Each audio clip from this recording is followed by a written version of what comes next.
Welcome into the CHGO Blackhawks podcast. I'm Jay Zawoski with Greg Boyson and Mario Tirabassi. Thanks for being with us. Make sure you smash that like button on YouTube. Make sure you subscribe to our YouTube page as well.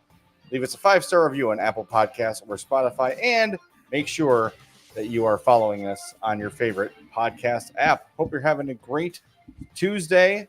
Before we get started with the show, I want to remind everybody that our United Center takeovers are on sale. Well, at least one of them is on sale because you guys are nuts. And the Detroit game on February 25th sold out in 6 hours? If even that? Probably faster.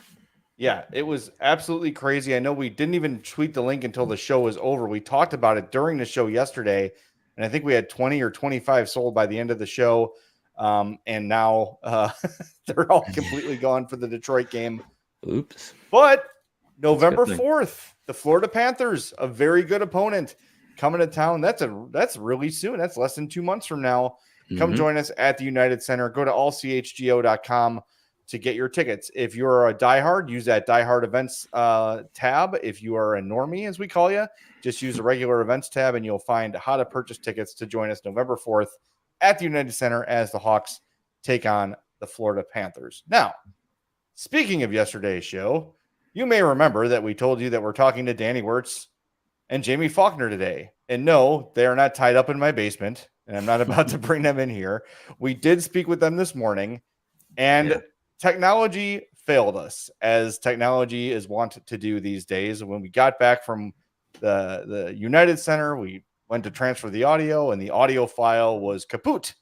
So what we're going to do is reschedule with Danny and Jaime. Jaime has already reached out to me directly to say, hey, heard what happened. Really sorry about it. We are happy to reschedule with you guys. But we wanted to let you know some of the stuff we learned today in that conversation. So, technology sucks. It fails often. We were on our way home and got the note like, fellas, we're kind of up Schitt's Creek here. So we adjust and we do it with a smile on our face and we move on because things happen. And at the end of the day, it's just a podcast. So everyone's good, everybody's healthy, and that's what matters. Yeah, and there is photographic proof, Zach. There is photographic proof that we did talk to them. Yes. This is not us making up this whole thing. So it happens. But good conversation. It was great to talk with them and kind of get some updates on the team as we go into the season, get some insight on the whole Chris Chelios proceedings and everything. So it'll be nice to talk with them again and have that brought to the public. But talking about today's conversation, I think will be good. We'll be able to kind of, in a setting that we weren't expecting to be in, get to kind of expound on some things that we talked about with them. So good stuff. Yeah, and thanks to the Blackhawks and Anthony, who they sent us their own transcript of the interview, and he was furiously typing during our interview. So we have some backup there that we can actually kind of go back and get their actual quotes. I suggested doing a dramatic table reading of the transcript where we play the roles of Jaime and Danny, but no, we won't do that. I do think they could have done it. I mean, they sent us a transcript, which we appreciate, but they could have taken out dumbass number 1, dumbass number 2, and dumbass number 3. They didn't need to label it that way. You can at least go through and delete that, Hawks, but we appreciate it anyway. You guys are killing us in the chat. Zach says, bro, I just recorded the greatest song ever. Listen to this, white noise. It reminds me of the Tenacious D song Tribute. This is not the greatest song in the world, but I swear to God we wrote it, but this is a tribute to it. It's a tribute, There you go. Ellen K, $5 super chat. What section and row for the 225 takeover? Would like to buy tickets near the CHGO group unless that's not okay. Not sure of the exact section yet. I'll try to get back to you. We'll let you know. But because it's a super chat, we must acknowledge. So as soon as we know, we'll let you know. But yes, that's totally fine if you want to come and sit near us if you want to. And too with like the takeover and stuff. If you come up and say hi to us, we're not going to be like, "Where's your ticket? You didn't over here. Do not make eye contact with Greg." Yeah, we're not going to be that way. All right, so we started the conversation. We gave our condolences to Danny for the passing of Rocky Wirtz, and first question was basically like, now that that's happened, like how was your role changing? Like, are you going to be more involved, less involved, and differently involved? And what I thought was interesting, first and foremost, he said basically there'll be no change. But he's talked about Rocky as a fatalist, and Rocky had sort of always, according to Danny, talked about, hey, someday I'm not going to be here and you're going to be running this thing. And these are some of the things you need to keep in mind. And Rocky had a lot of things sort of already in order in case this was ever to happen. So that was kind of interesting to hear.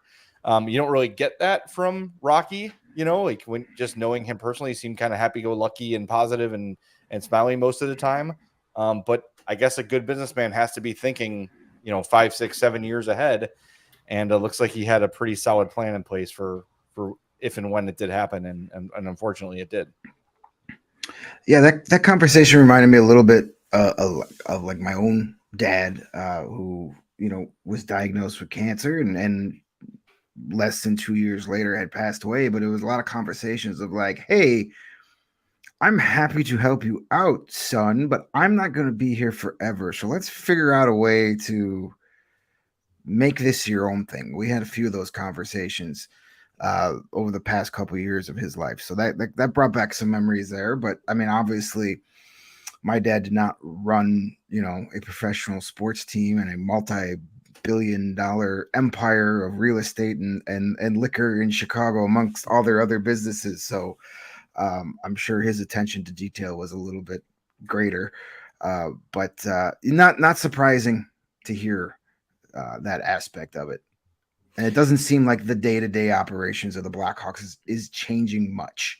Yeah, I didn't get they didn't say or give off the sense that any additions or anybody else is going to come in and pick up the slack of Danny's position within the Wirtz Corporation changing it all. And he said too that he was going to continue to be hand on the term was hand on the wheel of the Blackhawks. So yeah, his as much as he's going to kind of take up more responsibility within the Wirtz family, family of businesses and endeavors that they're in, his role with the Blackhawks isn't going to change.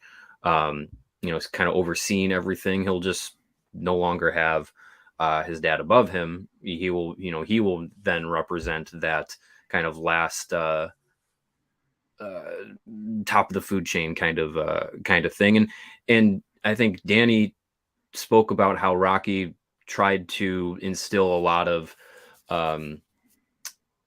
autonomy for people in different positions to take control of things. Like if Jaime Faulkner's president of business operations, let her be control all the business aspects of things and entrust that she will do the best job and so on and so forth. And so that seems like that's going to be Danny's continued approach too, is that he's not going to try and take over anything that he doesn't feel like he would need to.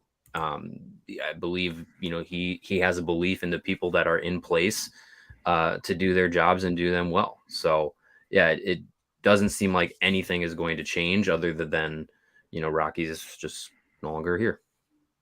Yeah, here's a quote from the transcription from Danny. He says, over the last year, Rocky was here for a mentor and coach. He was a chairman, but not so much of a decision maker on the day-to-day that we've been leading. We were always one team, very collaborative. What will change is missing the opportunity to share stuff with him and not getting his wisdom and guidance. Nothing you'll see on the outside, but he always believed in empowering us. I'll have more roles in our other businesses, but will remain prominent here. So to me, and I think to most Hawks fans, that's good news. I think people are pretty on board with Danny Wirtz personally. He has said all the right things, even when his father kind of stepped in it during the town hall meeting shortly after the Kyle Beach scandal. Danny said and was trying to say the right things, and he was sort of stiff-armed by his dad. But I have been very pleased with the way Danny Wirtz has led the Blackhawks, and it didn't seem pretty clear that over the last year or so that Rocky's involvement had sort of shifted a little bit. It wasn't so much, and it did seem to kind of coincide with that outburst. Could be a coincidence, I don't know, but it's very clear that Danny has been in charge and will remain in charge. And that was sort of my fear is, well, now are you going to be taken away from the Hawks a little bit? And the answer to that question was pretty unequivocally no. Yeah. Which is good. Yeah, that's very good. And you're right. There was we hadn't seen a lot of Rocky in the last year, and some of that could have been health related. Some of that could have been a conscious situation, other than the Marian Hossa, or the Kyle Davidson's official hiring day and the Marian Hossa 1-day contract kind of interview they had in the atrium. Other than those two events, and those were pretty quickly after the town hall, I don't recall Rocky being, at much of these things. I don't even remember him at Marian Hossa's retirement night. At least if he wasn't, in front of cameras or anything like that. So I don't know if that was a conscious decision or, were there health problems, but he definitely wasn't as present as we had seen in previous seasons. But it's good to know that Danny's still going to be the go-to guy with the Blackhawks. I think I can echo what Jay says that they're in good hands. I think there's a lot of things they're doing right, and a lot of those things are beyond what we see on game night. Yep. Yeah. No, Righteous Rage says, who else would take over if it wasn't Danny? Wouldn't Danny inherit the team from Rocky? Well, yes, but there's so many other arms to the Wirtz business empire that the thought would be that Danny would now be stretched too thin. It wouldn't be able to give the Hawks the same amount of attention he was when Rocky was there. That's not a concern. He's going to remain, like Mario said, quoting Danny, hands on the wheel. He will be there in a high leadership role. And Dale from Chi-Town says, besides Pride Night, I've been happy with the direction Danny has gone, and I have confidence going forward. Yeah, we had talked to them about Pride Night at least once. In Nashville. We were naturally brought that up, and I feel that they had sort of addressed that whole thing as best they could, and hopefully lesson learned from the organization on that, because we all agree they sort of dropped the ball there. Well, and we talked today about the theme nights that they have this season. The promotional schedule was put out there in the last 2 weeks, I think it might have been. They're going to have another Pride Night again this year, but with what the NHL did, not just the Blackhawks, but the league entirely, all the theme night jerseys have gone away because of everything that happened last year. We don't need to rehash that. But what Jaime Faulkner did reiterate in the discussion about all the theme nights, and of course Pride Night is included in that, is the work year round that the Blackhawks are doing within those communities, whether it's the LGBTQ plus community, whether it's the indigenous community, the African American community, all these different initiatives that they are looking to be more involved in and support and do year round work rather than just have one night, was the emphasis, and I think continues to be the overarching positive message that not only the Blackhawks, but I think we want all these, organizations with the platform, be it sports teams, what have you, to be able to do is not just performative one night things, but to do long-standing, impactful work, whether it's, hours put in, money put in, combination of both, whatever it is. I think that's the focus that they're going to continue to have and emphasize, which is good. Yeah, I think when we have this interview 2.0, hopefully next week, there's a fine line for businesses, right? To say, we are going to be more actions over words, but then if they're showing too much of what they're doing, then people say it's performative or it's just for the positive PR. So it's a delicate balance because I would like to know a little bit more specifically about what the Hawks are doing, but I do think that sometimes they don't reveal everything they're doing simply because they don't want it to look like a PR push. Like if they were to come out and say, hey, we've donated $150,000 to, X LGBTQ plus organization, 50% of the commenters are going to be, this is just damage control for the Pride Night fiasco, or they're just doing this to, to make the organization look better. So it's kind of like you can't really win for losing. So it's an interesting balance. I know they're doing things in those communities, and like all the ones that Mario mentioned as well. Like their impact with the indigenous community is not to be understated. They do a ton, and it's not just performative, and it's not just side money so no one gets mad about the logo. There is real, actual work being done, and I wish they would kind of illustrate it a little more.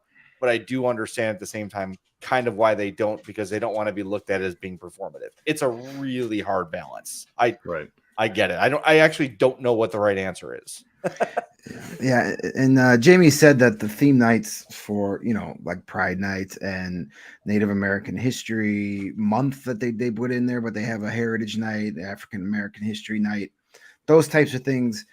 She said those aren't just like a theme night. That is their celebration of their work all year round. They're like the year of investing in those communities and doing all these different programs. They celebrate it with that particular theme night, which I thought was a very great way of explaining it. And they did say they are, all the theme nights that we've gotten to like will be back, and they're also going to have what they're calling a best day ever series. They're happy that they've got more matinees on Saturdays and Sundays this year, and more opportunities for families to come out to games as opposed to just playing on Tuesday nights, Friday nights. There's some more Saturday afternoon, Sunday afternoon games. So they're going to be targeting younger fans, Connor Bedard and this wave of young talent that's coming over the next couple of years. The idea and the hope is that they're going to form something very special here. And that's going to get a lot of new young fans involved.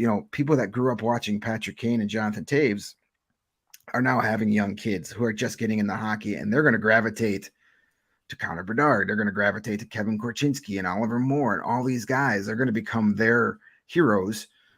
So they're going to try and do more to get that new generation of Blackhawk fans like hooked right away. And I love that.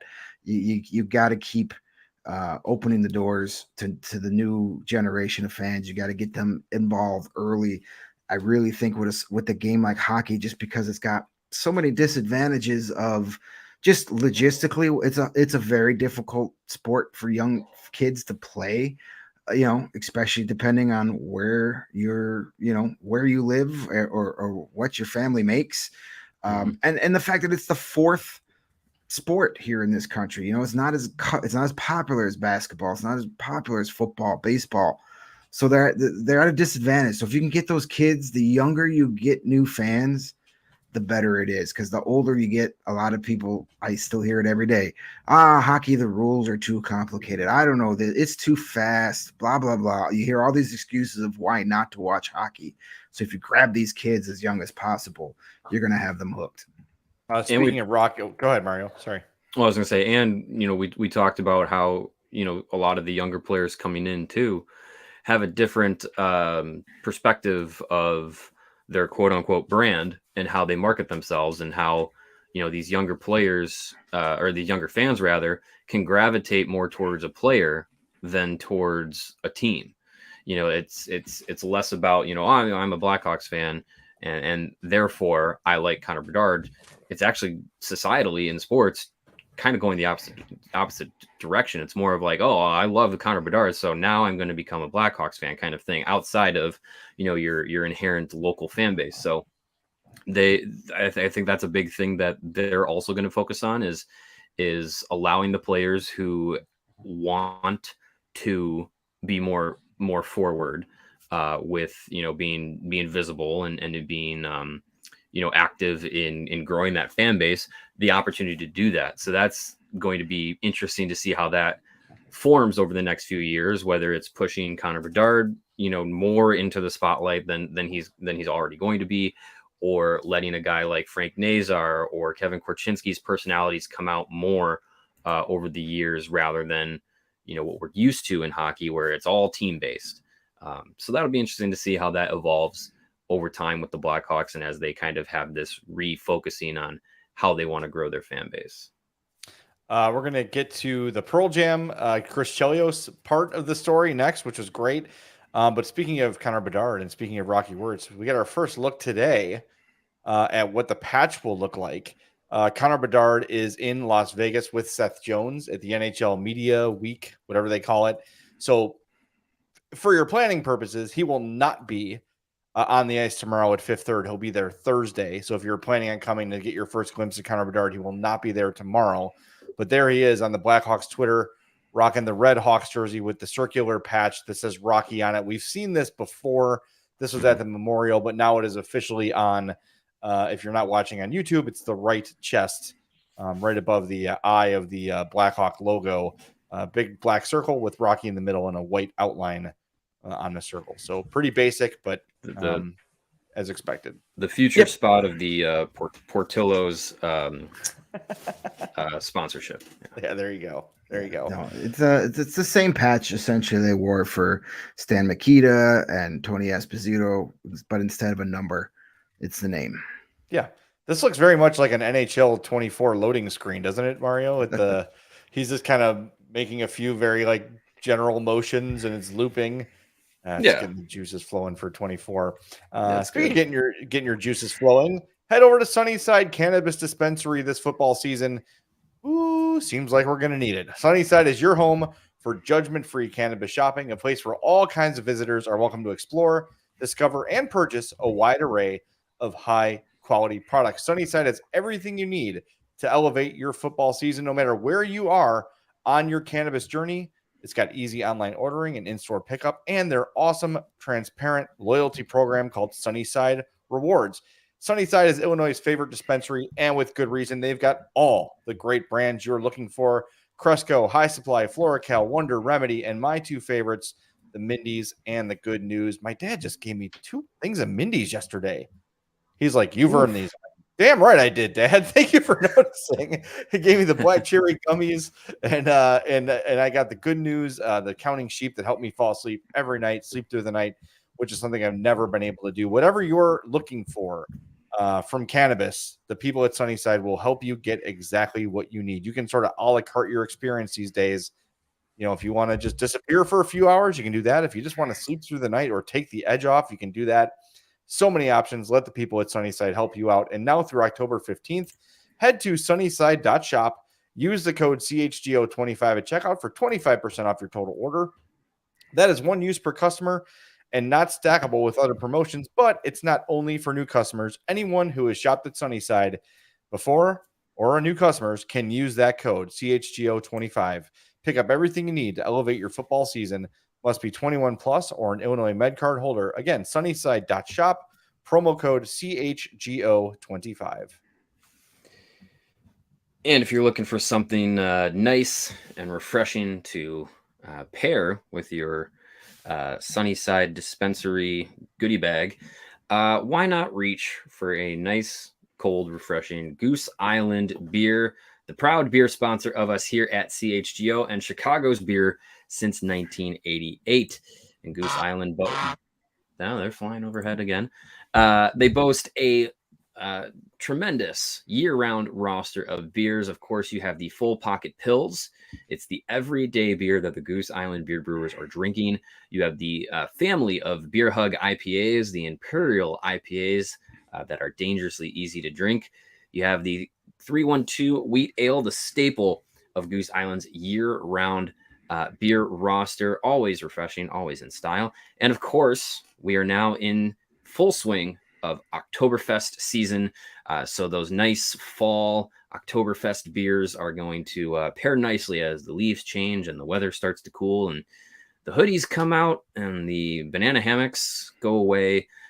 Goose Island Oktoberfest is coming your way, and it is going to be great. You can grab all of these and more ultra-fresh brewery-exclusive beers at Goose Island's original brew house on Clybourne Avenue in Lincoln Park, or you can go to their tap room on Fulton Street in Westtown. Again, that's the Goose Island Beer Company, Chicago's beer. All right, next up in our conversation with Jaime Faulkner and Danny Wirtz, we asked about Chris Chelios' jersey retirement announcement and how that whole thing with Pearl Jam came to be. And I know, Greg, you asked a question as it was your 101st and 102nd Pearl Jam shows last week. So what did you take away from that response? I just think my only thing for them is boy, you have raised the bar now for all of these announcements. Yeah. Yes, you have. As cool as that was, you've kind of dug yourself in a hole here. Like, if you did that for Chelios, what are you gonna do for Patrick Kane and Jonathan Taves? Like, how are we gonna make that happen? Yeah, no, it seemed like a really cool thing. They said the wheels were in motion 6 months ago, and it kind of was like one of those like, hey, what if we do this idea that just got the wheels turning? I think Jamie said she'd said Danny, hey, when's Pearl Jam coming? Oh, I think it's September. And there was a previous relationship there between Pearl Jam and Eddie Vedder and Jamie, with Jamie's husband Colin working for the Cubs and Pearl Jam playing multiple shows at Wrigley Field there. So it was easy to get a hold of him, and he right away, like Jamie said, first conversation with Eddie Vedder, she didn't even like get it all the way out, the idea, and he's like, yeah, I'm on board, let's do this. And they got Kaylee Chelios involved to kind of make sure the family would all be there. And she said the hardest part was keeping it a secret, and it almost, they were worried it almost got let out of the bag. Another podcast who has gotten themselves in a little bit of trouble today, I guess, put the word out there earlier that day that there was an announcement coming, and Jamie said, we were worried, and we talked to Kaylee, and Kaylee said, if it's on Twitter, don't worry about it. My dad will never see it. So the secret was safe. He had no idea, and it went off without a hitch. And just such a cool moment. And but as you said, they've got others. We talked about the guidelines for more, and the first follow-up question when they let us in about the Chelios stuff was, okay, well, as soon as this announcement came out, a lot of people's first reaction was, what about Brent Seabrook? And some people, thought it was insulting to Brent Seabrook, but Jaime Faulkner said they called Brent Seabrook and told him this was going to happen before it got out there. So he was aware and he knows what's going on. And without confirming it 100%, pretty much said, guys, don't worry. Brent Seabrook's going to get his night. He's going to get his name up there, as we've been saying all along. So pretty cool that they had the foresight to say, hey, Brett, this is what's going on. Don't worry about it. Not that I think, Seabrook would be a guy that would be like, oh, what the hell, man? Like, I think he knew the type of player Chris Chelios was, and Jamie even said, or maybe it was Danny that said, he grew up in Vancouver watching Chris Chelios score overtime goals against the Canucks in the playoffs, so he's well aware of what Chris Chelios meant to Chicago. So even picking the number 7 he knew what went along with that. So I think everything is all good on the Chris Chelios Brent Seabrook feud / beef that actually doesn't exist. And one thing I sort of picked up on, and not that it's a huge surprise, but like, this pair doesn't miss anything. Jamie and Danny nothing's going to sneak up on them. There's not going to be a stone left unturned. There's not going to be oh man, I wish we'd thought of that. They've got it covered. And one thing that I thought was cool is that they said when the decision was made to retire Hosa's number, they realized that kind of opened the door for a lot more people. Yeah. And that's why they kind of developed these guidelines to say, okay, well, just like Mario did at 3 a.m. on his special day with his wife, got the list put together by their analytics team and laid it out. And they said, some of the arguments you hear in that war room are really interesting. Boy, I'd love to be a fly on the wall, or I'd be happy to advise on such a panel. If you're interested, Blackhawks, I'm available. As long as the meeting is held at 3:30 a.m., I will gladly be involved in that discussion. Exactly. But yeah, it's encouraging to know that they're on top of stuff. Be it, in the grand scheme of things, is this the most important thing? No, but there's really nothing that they miss, which is encouraging. Yeah, and I think within that discussion, kind of, within the guidelines, that you could almost even just piece together, you can have debates about, what are the merits of Nicholas Hjalmarsson and all this stuff for number retirement or whatever, how you honor guys like that. But even within following those guidelines, you could easily check off the list. Like, okay, Seabrook does all this stuff, Taze does all this stuff, Kane does all this stuff, like all this stuff, like all of that, you could easily check it off. And it kind of felt like with like the Duncan Keith and Brent Seabrook situations where, Keith just retired, and Seabrook is still currently contractually a member of the Tampa Bay Lightning this year. For them saying like must be retired at least 3 years, like all this stuff, it's just like, okay, well, okay, in 2 years, Duncan Keith's going to get his night. In 3 years, it'll be Brent Seabrook. Like you could kind of just piece all those things out. And I think in talking with them about, these guidelines and how they want to honor a lot of these Blackhawks, it's not just the obvious ones. It's not just Kane, Taze, Keith, Seabrook, these guys. It seems like the emphasis is going to be in some way, shape, or form, whether it's jersey retirement or, however they're going to end up doing it. I know yesterday we talked about, having like a Blackhawks Hall of Fame and stuff. Like these are all things that they're thinking about in different ways of honoring these players, but it's going to be way more than just number retirements. It's going to be guys, from the 90s and 80s and 70s, 60s, 50s, all the way back, that, maybe haven't had those kinds of honors yet, or haven't gotten the recognition that in the past like may have been warranted for them. So coming away from this conversation, I got the sense that there's going to be a swath of Blackhawks getting honored in multiple different ways over the next couple of years. I also feel like there's going to be more numbers retired than we expected, because Danny did say specifically we have the fewest amount of retired numbers of any original 6 team, or we're among them, or something along those lines. He said the fewest.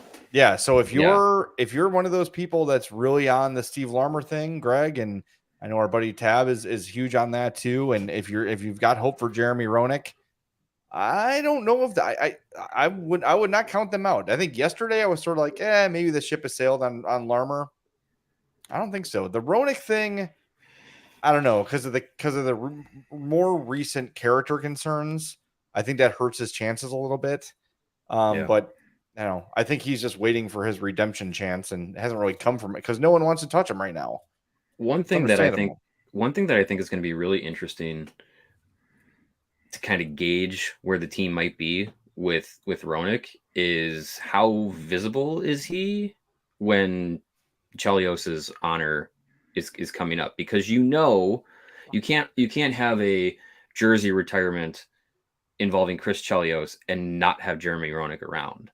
So in the discussion that we had, they said when Chelios gets honored, there's going to be a lot of those former 80s and 90s Blackhawks that are going to be there. They said the ceremony is going to feel different than the hostess ceremony because of the differing personalities and whatnot. And so that'll be interesting. But I think it will be really interesting to see how a guy like Roenick is marketed at that time. Because if they say, hey, come meet Jeremy Roenick, here he is, making a speech about Chris Chelios and all this stuff, if he's front and center, I don't know, maybe it feels like the door is a little bit more open to him kind of being more front and center with the Blackhawks again. But if it's kind of just like a to the side kind of thing, which doesn't feel like Roenick's style, but who knows? It'll be interesting to see just how that, because he's going to be there. So it's just going to be interesting to see how that's going to be presented by the team. I mean, he's been welcomed back to the building before. He was at Pat Foley's last game, hanging out in the press area. It's a good point. If they put him out there and make him one of the speakers or do things, that could be like, hey, this is your chance. Let's see how this goes. Let's see how the fans react to him being a part of it. I think it's safe to say that 99% of the Blackhawk fans will cheer when he's out there. Most people, they don't get outraged over certain things, and some of the things that JR has said over the past few years, are they unwarranted and flat out dumb? Yes. But as far as he doesn't have a criminal record or anything like that. So we'll see what happens. Jamie did say, as you mentioned, Mario, that this is going to be different than any other retirement ceremony they've had. It's going to be a weekend-long celebration / party. And if you know anything about Chris Chelios, you know this is going to be, you wouldn't expect any less. She said the United Center is going to be packed with celebrities because Chelios knows everybody, not just hockey players, musicians, movie stars, celebrities. You know, he's hanging out with Theo Epstein in the bleachers the other day. He knows everybody. So, you know, who knows? Maybe your seat at the takeover on February 25th, you'll be sitting next to, you know, Eddie Vedder or something, because it's going to be like the seats at the United Center that are going to be the season ticket holders, our 30 tickets, and all of Chris Chelios' friends. That's all it's going to be. They even might kick out a few season ticket holders that night, because it's like, yeah, we got to let all 13,000 of Chris Chelios' cool friends come hang out for the night. Well, and you got to save seats for all the Chelios clones that wander over town, so you can be everywhere at once. That's going to be a whole section. Everywhere but one place in particular. But no, I really love this embracing of history. I'm a big history guy. I mean, I used to write a daily hockey history column, but I mean, just history in general, I've always loved it. And with this team, you've got, you know, this fan base that grew during the Stanley Cup era. A lot of kids that are now getting older can appreciate some of that stuff that came before, you know, because when you're, you know, 10, 12, 19 years old and Patrick Kane and Jonathan Toews are winning Stanley Cups, you don't give a crap about Stan Mikita or Charlie Gardner or any of those guys, Bill Hay. You know, they're just names on a banner somewhere, because the Hawks are dominating. They're winning. That's all you care about. When you're young, you live in them. You live for today. You don't care about yesterday or tomorrow. But as you get older, you start appreciating like why things are the way they are, or what happened first. So I love this approach, this new, I'm not saying new embracing of history, but this greater embrace of history. And I'm looking forward to the 100th season coming up in a couple of years. I think you could tell by some of the conversations we've had that they're planning a real special year for that. And there's something big coming, and I can't wait to find out what that is and experience that. Yeah. And Jamie said, we have considered everything from halls of fame to statues to rings of honor to, like, she named all the things that we've sort of talked about in shows past. All of those things are on their mind and under consideration, as they should be, right? The 100th anniversary is significant. And, you know, I think you're going to have at least 2 more statues. There's going to have to be a Kane and a Toews statue. And I don't know how you make an argument that Duncan Keith doesn't deserve one too. But we'll get there when we get there. But just rest assured, all these guys will be honored. The other thing, a couple other things we got to with them that I want to make sure we get to. Obviously, they're very happy that Connor Bedard's a Blackhawk for all the many reasons. Greg sort of mentioned too, you know, like how kids are these days more fans of individuals than they are of teams. And how that now all of a sudden there's this new influx of Bedard fans who are going to be following the Hawks. I said, in a sport that encourages lack of individuality, right? The hockey culture it's not about me, it's about the team. How do you encourage your players to put themselves out there and show their personality and you know, help kind of market the team? And I love the response that they had, saying, we're not going to force anyone out of their comfort zone. What we're going to do is we're going to find the things that interest these guys and make it part of the approach into marketing them. So let's say, you know, like we know Frank Nazar likes to sing, right? So maybe when he comes along, they'll do a karaoke night feature or something like that. Or maybe somebody likes cooking and they'll do a cooking profile. Like they'll find these guys' passions that make them individuals and highlight them, which is going back to, you don't have the same kind of ceremony for Marian Hossa that you have for Chris Chelios. They're 2 totally different personalities, 2 totally different people. And I'm glad that the team is focusing on highlighting the personalities of these guys and what makes them what they are. Because, yeah, as boring as hockey players can be in a quote, they're still interesting dudes with stories to tell if you get them to tell the story in the way they want to. And it seems like the Hawks are really focused on allowing the players to, express themselves as they'd like. And if guys are not comfortable with it, or they're introverted or whatever, they're not going to push for somebody to go out there and be the face of the team that just doesn't want to be, or doesn't have the, the personality to do so. Yep. It's you're not going to have to. Go ahead, Mario. Go ahead, Craig. No.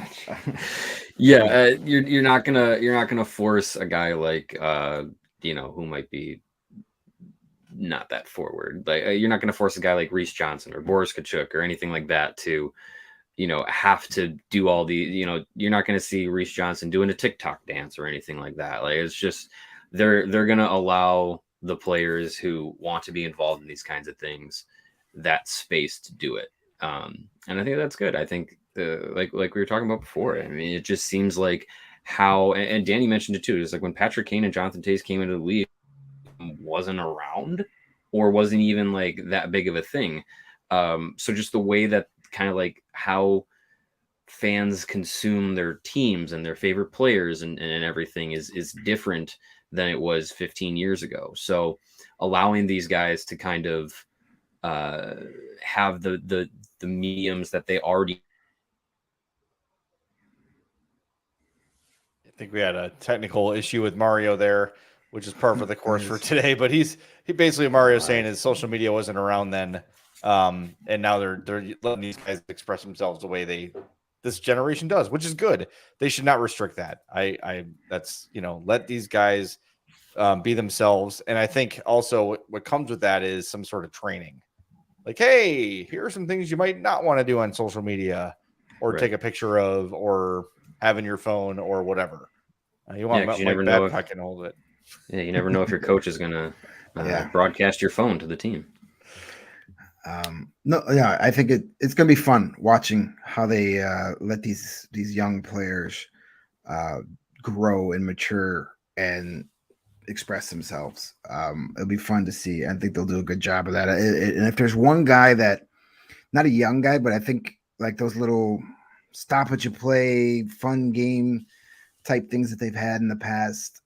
I think the one guy we're going to see a lot of this year is going to be Nick Foligno. I think he's going to be the guinea pig, at least for the first part of the season. But if they both, Danny and Jamie both mentioned about how outgoing and eager Nick Foligno is about that sort of stuff. So I think we'll see him a lot on those, which would be great. Because if a guy like Nick Foligno, who's been through the wars, is okay with sitting there doing some silly, match game thing for the scoreboard, well, some of the other that might break some of these other kids out of their shells and be like, all right, if Nick is doing it, I want to do it next. Yeah, and we brought him up specifically because he is sort of he's the example of you can be a total team player and still have a thought and still answer a question honestly and still have a personality. Just answering a media's question without like, got to get pucks deep and finish our checks and clear the puck and all that. Giving an honest answer doesn't make you a me guy. It doesn't make you a selfish person or a guy who wants to stand out from his teammates. You can do both. You can be a solid team player and have a personality of your own. And I think in a lot of the ways Foligno is going to help this team, that's kind of an underrated element of it. Cause I think that dude, if I'm the Hawks, one of the main reasons I traded for him was to put him on my TV broadcast as soon as he retires. Cause he's good. He would be really good in that kind of a role. Like I always think about that with Chris Kunitz. Like, did they sign Chris Kunitz to hire him as a coach right away? It kind of feels that way. Like maybe they just had the idea of, I don't know, this guy, maybe he won't be terrible. And when he's done, we can have him coach for us because he's a good leader. I don't know. He makes good passes in practice. Let's hire him to do that permanently. Yeah, exactly. And Foligno's a big Pearl Jam fan. So, that's good too. Better. Maybe the post practice locker room music will be a little better than Caleb Jones's country music-a-thon that we had most of last year. Yeah. All right, we should probably get to a couple other things that we can hit on really quick. Rest assured, if you are a fan of the black jersey, it is coming back. That was probably the Confirmed. most emotion that Jamie showed the whole time. He's like, I want the black jersey as soon as possible. And then Danny said, watching all these old Chelios highlights remind you of how awesome the black uniform is. So it's coming back. It won't be next year. It probably won't be the following year as Fanatics eases in to their new uniform deal. But the black jersey is coming back at some point. Yeah. On the Fanatics thing, we asked specifically about fans' concern with quality. And Jamie said that the team has given lots of feedback from Fanatics. The league itself is very, very obsessed with the quality that's going to happen, at least in terms of the on-ice jerseys.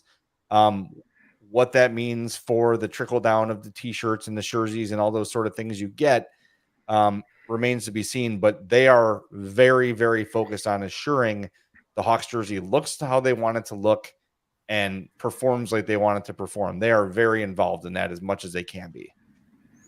And you mentioned the orphan collar, concerns about that, or as I call it, the toilet seat collar.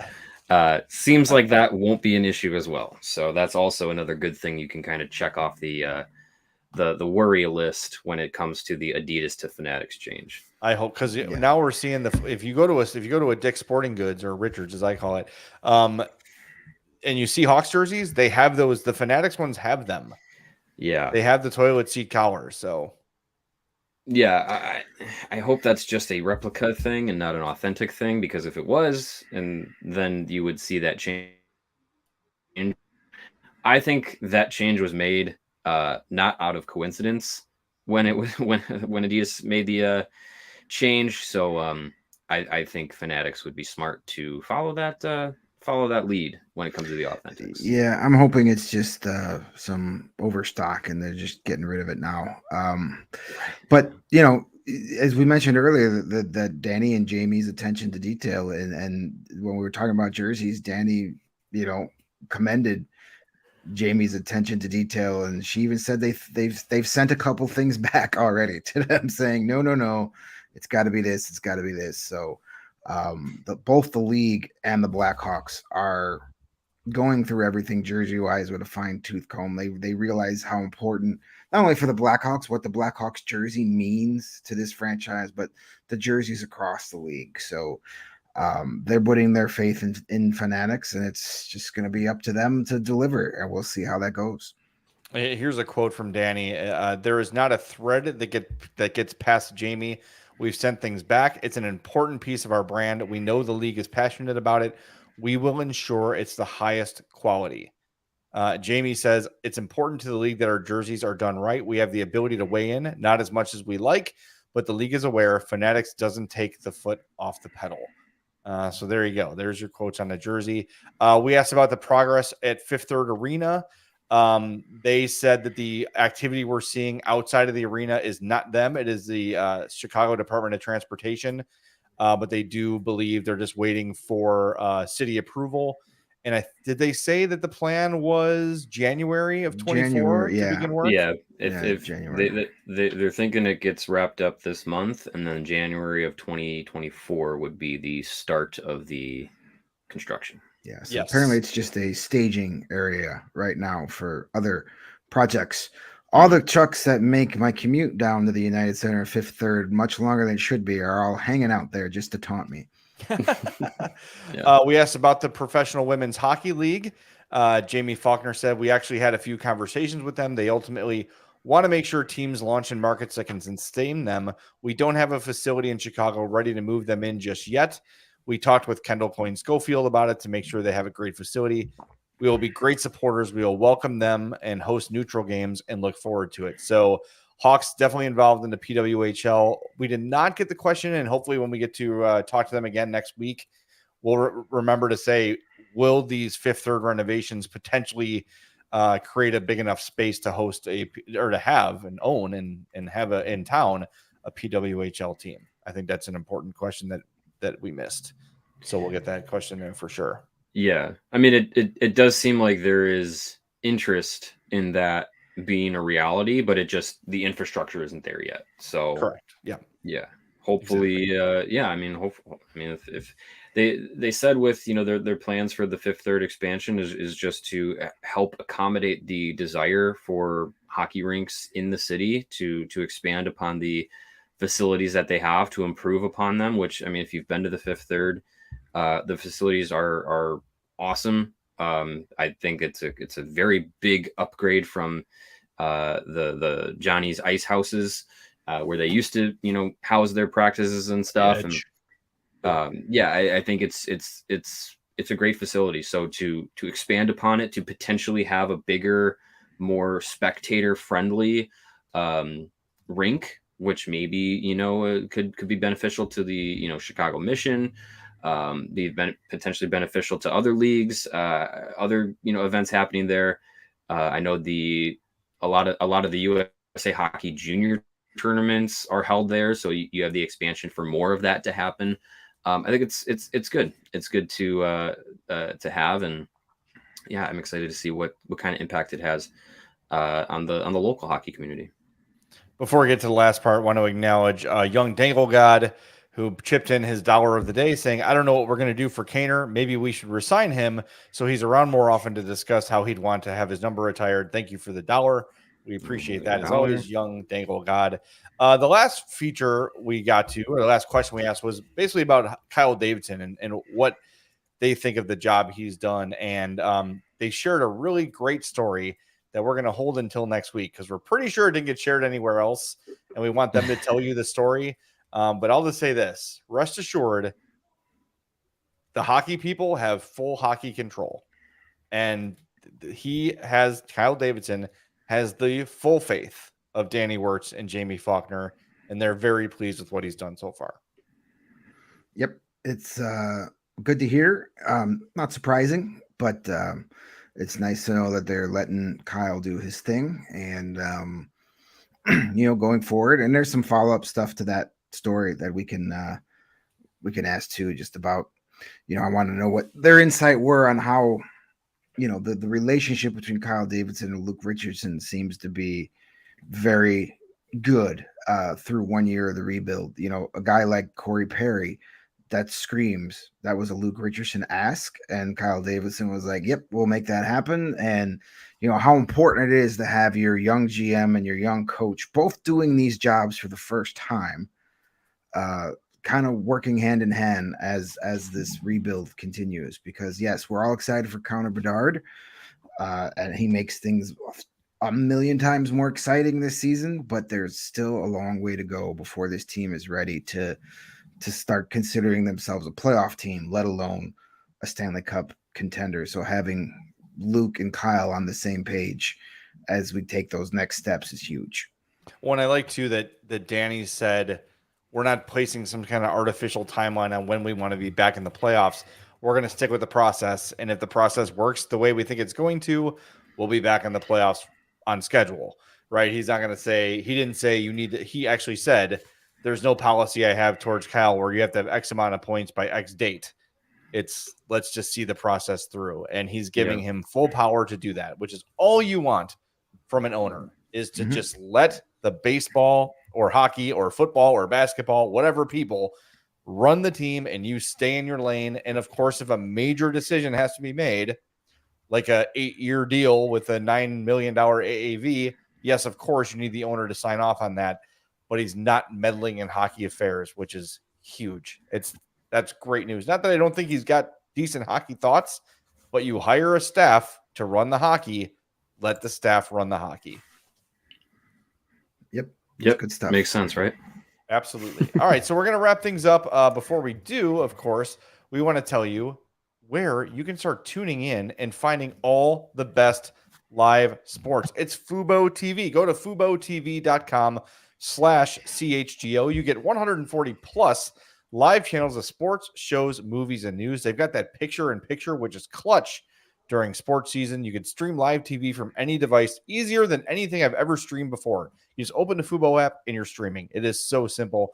Watch the most Chicago sports for the lowest price and start watching immediately with a free trial. FuboTV.com/CHGO. There's no contract. There's no cable. There's no hassle. Just sign up and start watching. You get 1,000 hours of cloud DVR included at no extra charge. Watch your local teams while traveling. You got college football, the Big Ten. The Bears are playing allegedly. You got the NFL Network. They've got Red Zone on there. The UEFA Euro qualifiers, Ryder Cup. So much is going on. Go to FuboTV.com/CHGO to sign up for 15% off your first month of Fubo Pro. And don't forget that free trial, FuboTV.com/CHGO. And the weather is getting a little cooler outside, but the sun is still out there. And if you want some gear built to last to take on the sun, our friends at Shady Rays have you covered for the sunny days that we are still going to have during hopefully a long Indian summer, with premium Polaroid shades at an affordable price. Shady Rays is an independent sunglasses company that offers a world-class product that's just as good as any expensive pair we've ever worn. Their durable frames and extremely clear optics are perfect for all your outdoor adventures. Like, I'll be having my Shady Rays on all weekend at Riot Fest this weekend. That's my last outdoor adventure before indoor adventures start for the next 9 months. And that's not all. Shady Rays offers the most insane protection in all of eyewear. Every pair of sunglasses is backed by lost and broken replacements. So if I lose or break my pair in a mosh pit and Riot Fest, even if I bought those glasses that day, they're going to send me a brand new pair, no questions asked. And the same to you, no matter how you lose or break your pair. You got a replacement pair coming your way quickly, so you can wear your Shady Rays with confidence because they have your back long after you purchase. And together with their customers, Shady Rays is providing much-needed support to nonprofit partners across the U.S. through Shady Rays Impact. From building play sets for pediatric cancer patients to providing young adults with MS the outdoor adventure of a lifetime, Shady Rays is making an impact in your community and others like it now and for years to come. And if you don't love your Shady Rays, you can exchange for a different style. Maybe you didn't like the color. You didn't look as good as you thought. You can exchange them for a different pair, or you can return them for free within 30 days. So there's absolutely no risk when you shop. And exclusively for our wonderful CHGO listeners, Shady Rays is giving you their best deal of the season. Just go over to shadyrays.com, use the promo code CHGO, and you're going to get 50% off all orders containing 2 or more of their awesome shades rated 5 stars by over 250,000 people. That's a lot of people. It is. Speaking, yes. And tomorrow, fellas. Oh, wait, we're not done. Jesus. God. Sorry, Mario. No, we're not. No, we got to tell the good people about our friends at FOCO. Yeah, thank you. Yeah, you can get them from FOCO. If you want to have a Blackhawks banana hammock or a Bears one or a Cubs one or socks, whatever you want, FOCO can get you fitted out in the best sports gear around. Hoodies, shoes, signs, bobbleheads. You got the overalls as well. Anything you want FOCO to slap your favorite sports team's logo on and sell it to you, they will do it. Baseball season continues into September and maybe deep into October, maybe. So make sure you get yourself fitted out in all the best baseball gear around. You got straw hats, polos, bags, everything you need from the game. When we are on our beautiful Studio A and B sets, FOCO has donated a ton of the decorations that you see on those sets. Actually, this Patrick Kane Conn Smythe bobblehead is from FOCO as well here in my home office. So if you want your home office, or in my case, the closet in the office, if you want to get it decked out in all your favorite gear, you can go to FOCO. Check them out, FOCO.com, or you can click the link in the description below. And when you go there, use the promo code CHGO. When you do, for all non-presale items, you're going to get 10% off. Again, that's the promo code CHGO at FOCO.com. And we want to welcome our newest partners at the ALLCITY Network, PHLY Sports in Philadelphia. They just launched today. So go check them out. Twitter, PHLY_sports. You've got PHLY_flyers. And of course, all the Philadelphia teams are represented. Some really awesome looking merch over at PHLY. Yes. I do not root for any Philadelphia team, but I might get some PHLY merch because it looks so sweet. I love the 76ers shirt. The Flyers shirt is sweet. They've got a, can we say Bobby Clark? I guess we can say it because we're not selling it. a NHL 94 number 19 style shirt, I guess you would say. And they've already got 10,000 followers on Twitter and 1 million views on their launch video. So things are going great over at PHLY.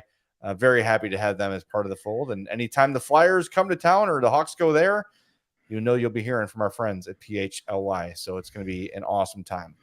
Yep. Really happy for them. Yep. It's awesome for All City. Big day for us. If you've got any friends or family in Philadelphia that are big sports fans, let them know, hey, I've been enjoying the CHGO. It's going to be the same spirit. Their hockey hosts aren't quite as good looking as you used to here at CHGO, but they're not bad.